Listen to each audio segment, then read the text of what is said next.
Hey guys, we're back today with another video.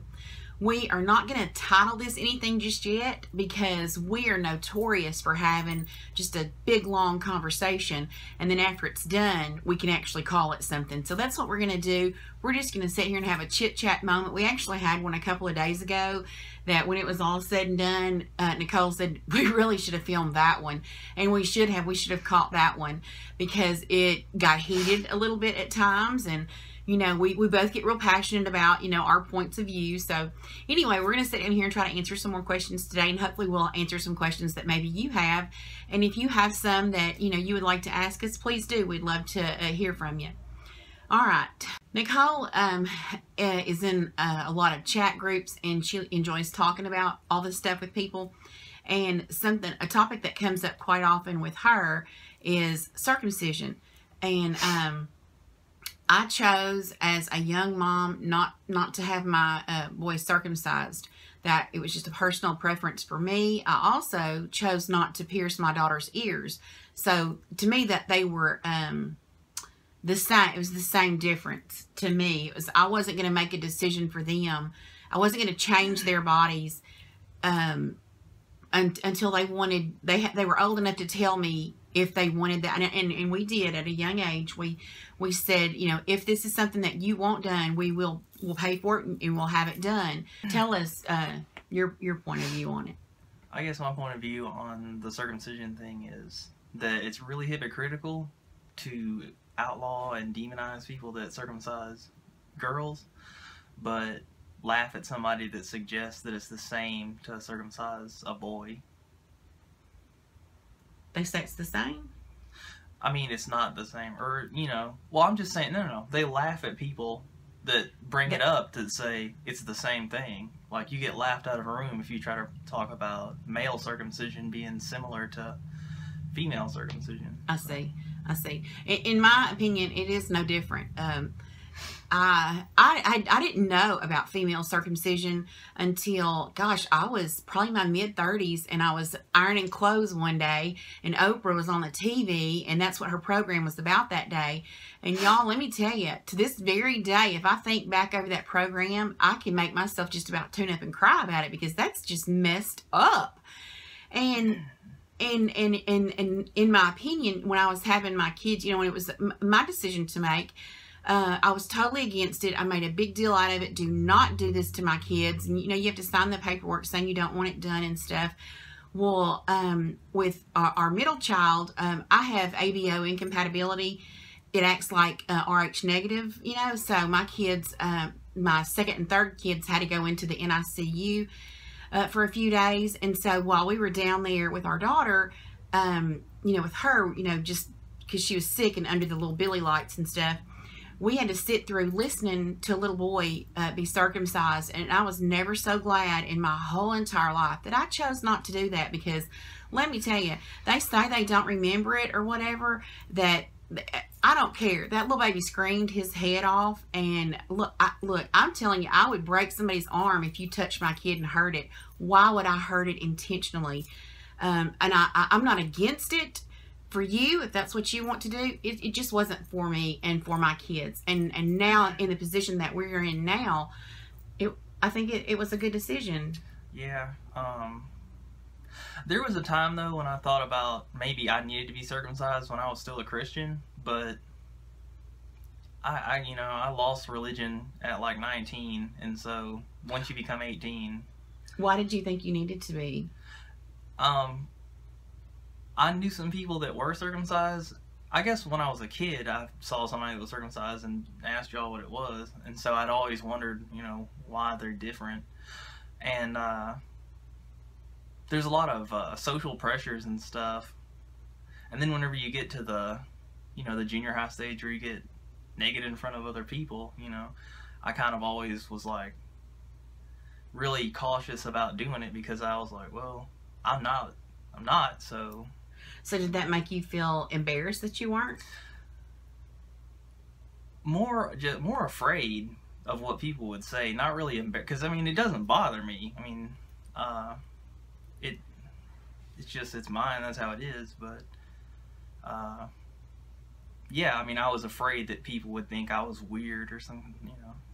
So how do you think, what part did that play in the trans issues?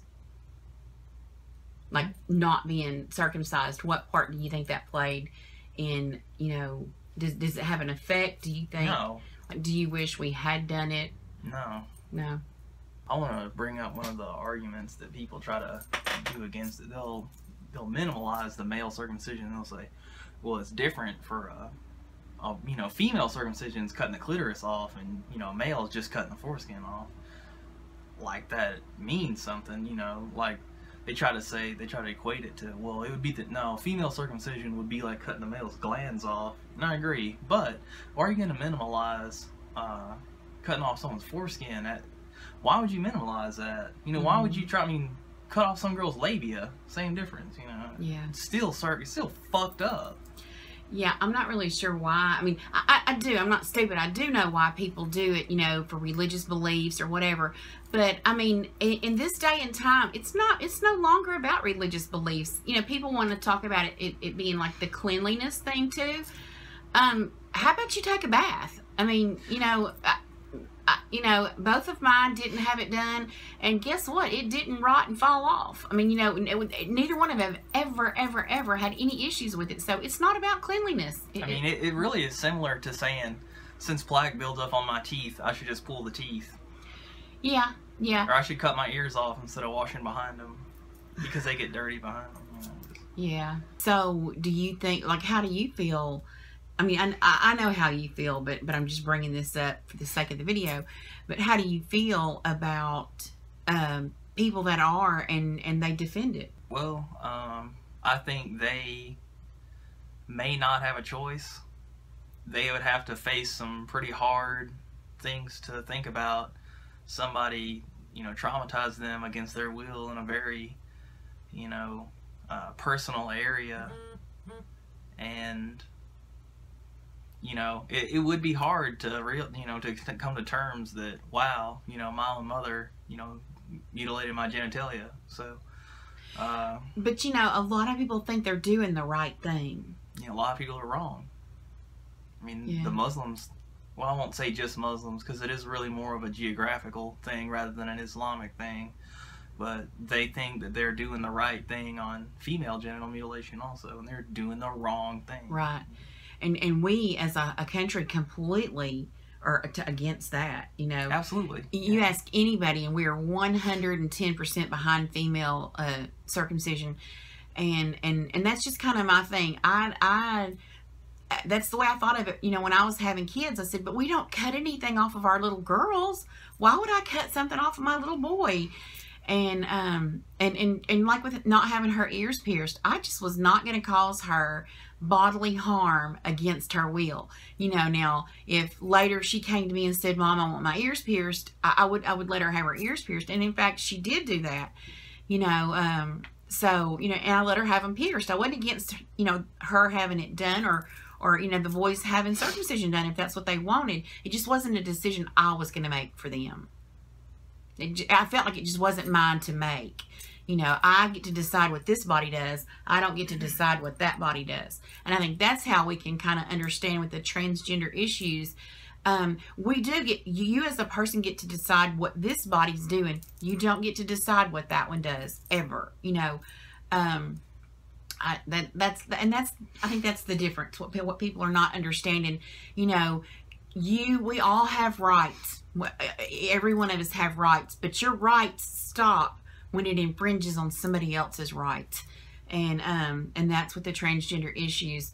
They, you know, I can't tell you that you can't go to whatever bathroom, because I don't understand that. That's like one of the silliest arguments that I've ever heard, because where do you think these people have been peeing all these years? They've been peeing in whatever bathroom they felt like going in, and you didn't even know it. So shut up.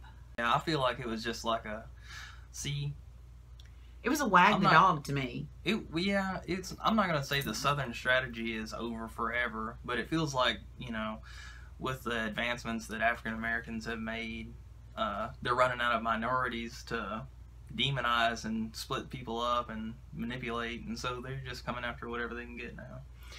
Yeah, I agree. I think they, and I say they, as in they, Republicans. they need they need somebody to, or they need something to divide us. They need some topic, whether it be black people, trans people, gay people, whatever. They need somebody to divide Muslims. us. And at the moment, I think it's the transgender, gay and transgender community, Muslims, with us trying to ban people coming in, to the United States. I don't know what that is. I don't know why they feel like we need to be divided at all times. I really do. In my opinion, they want us arguing among each other so that we don't pay attention to what's really going on around us. That's what exactly I think. Right. That's what you think. That's exactly what it is. Yeah. I can't even remember the discussion we had the other day that got so heated. What was it about? Do you remember? Whether you should look at like black people as far as a group or individual. Oh, that's right. We may get back into that conversation. But I said that obviously I think, slavery was terrible. We're just all over the place with this conversation, but I don't really care at the moment.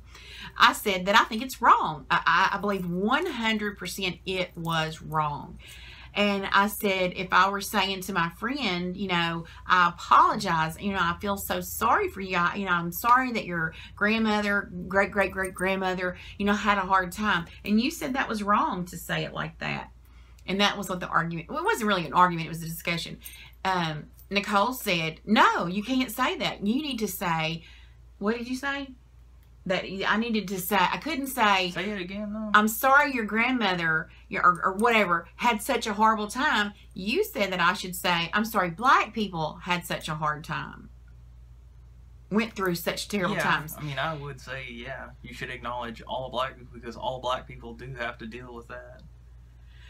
And my argument was, not everyone was a slave and not everyone owned one. So for me to not be able to like me say directly to one person, I'm sorry that your family, went through these terrible times. How is that I'd say people wrong? Of your race went through. See, I wouldn't say that. I will acknowledge, as a whole, it was terrible. As the black race, it was terrible, terrible, terrible. But why can't I say to one? Why can't I speak what I want to say to one? Like if I were to say to you, Nicole, I'm so sorry that you've had such a hard time with the transgender issues. Why would I say, Cole, your transgender community has had such a hard... Oh, I said Cole instead of Nicole. It's all right. Why? I still get misgendered. See how easy that flies out, y'all? Sorry about that. I'm not even sure what I was saying now. Why would I say... why, instead of being able to say, Nicole, I apologize to you, why do I have to apologize to the whole community?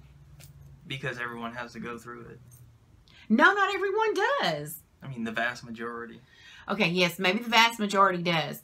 But if this person has never experienced, because I believe there are some trans people that have had a pretty easy time, and there are others that have had terrible times. I don't understand why I would apologize to this one who has not had a hard time the same as if I would apologize to this one that has had a terrible time. I mean, because you're kind of like, you're trying to make it more of an anecdotal situation that, oh, I just me personally have had a hard time being transgender, rather than it's widespread problem that needs to be looked at as, a systemic threat to people that are transgender.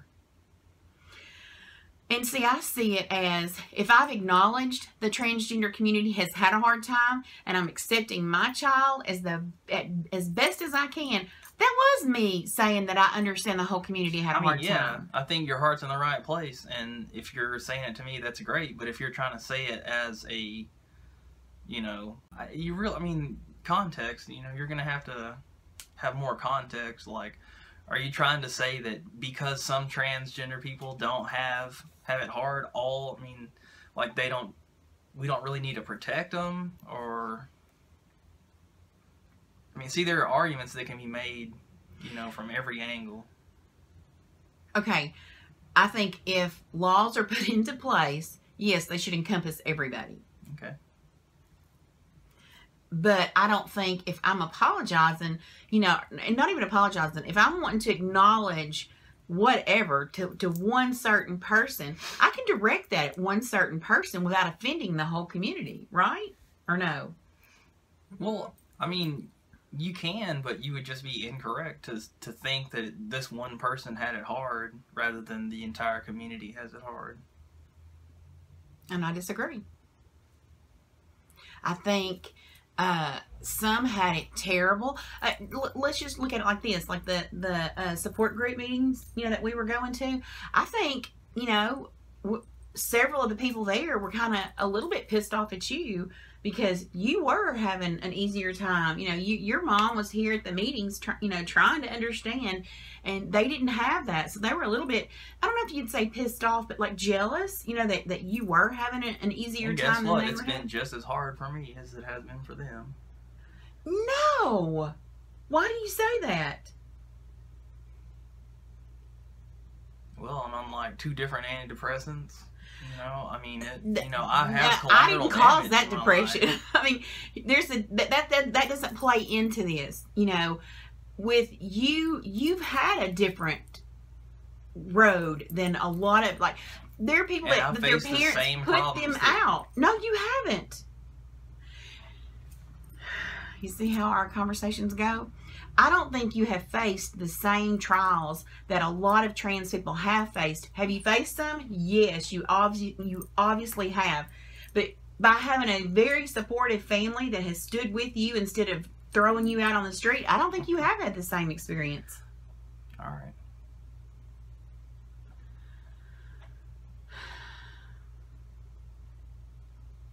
Yeah, I mean, I haven't had it as bad. I mean, no one in this country's had it as bad as like a third world country person.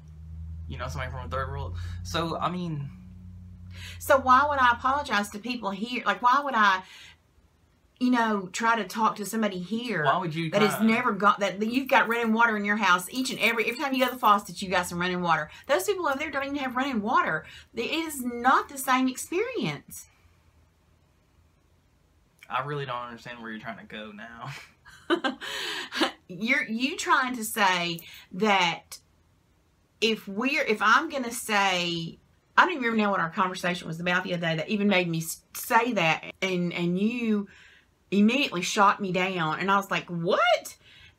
For it to even go into that conversation. And I'm still not understanding, because we didn't have this part of it. We didn't have the trans part of it. We just had the black part of it. I just feel like you should always acknowledge the entire group. That's it. And see, to me, that is making a mockery of it, because you're like bringing in people that haven't had a hard time and classing them in the same group with people that has had a hard time. And what I think is like I said, if you had someone like Ben Carson that is rich and hasn't had a hard time, you know, he hasn't faced the same, you know, struggles that maybe someone in Ferguson, Missouri has, he still has the same risks of getting shot by the police, if getting pulled over in the, you know, in his car, you know. And there was also, during, when Obama was in, there was a professor, I forget which college it was, but he was outside his own house, you know, in a very affluent neighborhood, and the police hassled him and acted like he was trying to break into it. You know, so even the ones that have had, you know, a lot of, you know, privilege and stuff like that still face the same discrimination and stuff like that. It's possible that they will. It is. There's documented cases. 1 or 2 or 3 or 4, I don't know. I can't put a number on it. But for you to sit here and say that, for me to compare Ben Carson to somebody that I know has had a really hard time, that's making a mockery of the person that really had the hard time. Okay. All right. I mean, we disagree. No. Is it not true that we have sat here and had many conversations where you've been pissed off, and to this very day, you say, I hate all girls because they haven't had to struggle like I have? Yeah, I mean, okay, and I would say that was that would be the same as a black person, you know, that has had a hard time looking at Ben Carson and going, you know, yes, you've had the same struggles as me. No, he hasn't. He can't understand. I'm gonna say that Caitlyn Jenner deals with the same bullshit I do, even though she's a millionaire. She's had it much easier because of economic standpoints. But that social stigma is on both of us, and it's the exact same for blacks. I'm not saying that is the chance out there that if no matter if you've got $1 billion or if you've got 50 cents to your name, the chance is still the same that if a bad policeman comes along, you both stand the same risk of getting, you know, hassled. But to say that Ben Carson knows the same struggles that somebody that, say, I grew up with in a really poor southern town. He knows that same form of discrimination. How do you know? Because all black people face that discrimination. See, I disagree. I disagree. Yeah, see, we don't work that one out because we're both so passionate about it, you know. I believe the black community as a whole, absolutely, they have struggles. I'm not saying that they don't. Are some of them more fortunate than others? Yeah, they are. And they don't know the struggles that some of them have. And I think that's the same with the trans community. There's a trans community, and you all face, like the laws apply to each and every one of you, and the laws that are not there, that we wish were there, all applies to each and every one of you. But did some of you have an easier time? Yeah. Okay. You don't all know the same struggles. Maybe on like a region-based way of looking at it, maybe that's true. Maybe I've, you know, struggled way harder than somebody in Europe that's transgendered, you know, so I can see it that way. You know, regionally, I can see what you're saying. So, but like, let's say if you saw somebody from Europe, and I know you've done this before, because like you get pissed off at the people in Canada because they do have health care, and you get pissed off that they've had an easier time than you have. Well, it's frustrating. Is that not true? Yeah. I think we're getting a point made here. This is our therapy session, y'all. Just bear with us. But I think. But it's really more me being mad at the Canadian or the American government that because we are not as advanced as the Canadian government, rather than I hate those fucking girls. Yeah, sometimes I get like, you know, fuck that bitch. But you know, and I say she's had an easier time, but she faces the same discrimination as me. She has had an easier time because she grew up in a country that is a lot more supportive, a lot more forward-thinking, and I grew up in Texas, and we don't have shit. You know, they'll let you die on the side of the road if you don't have insurance. I mean, that's an exaggeration, but right. So, but do you see where, like, where my point was coming from now? I can only see your point. I can only see your point if you're talking about Africans, you know, Native Africans and African Americans.